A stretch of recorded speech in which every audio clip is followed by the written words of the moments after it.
42వ కీర్తన 6వ వచనం.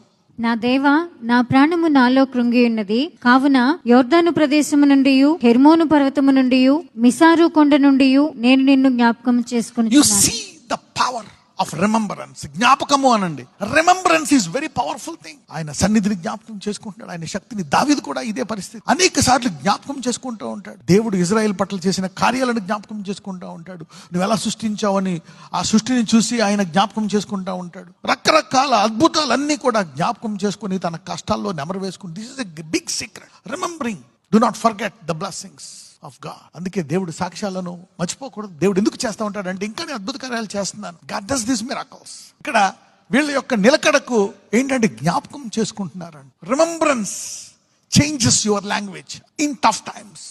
దేవుని యొక్క అద్భుతాలు, ఆయన చేసిన కార్యాలు నీవు జ్ఞాపకం చేసుకుంటే బాగున్నప్పుడు, బాగోలేనప్పుడు, కష్టకాలంలో కూడా నిలకడగా ఉంటావు. ఇతరులను నిలబెడతావు.